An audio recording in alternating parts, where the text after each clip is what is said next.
What's up, you guys? Right here, I have an example of how to invest in real estate with less than $5,000. I have an example of a home that's $60,000, down payment being 20%, and 20% of $60,000 equals $12,000.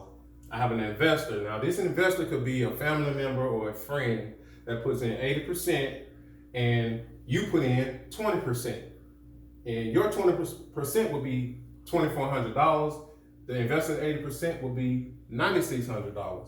Now, you can do whatever you like with this home. You can flip this home or you can rent this home. And I use an example of renting.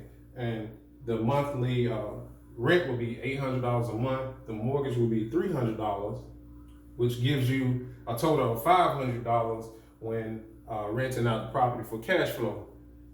You receiving $100 a month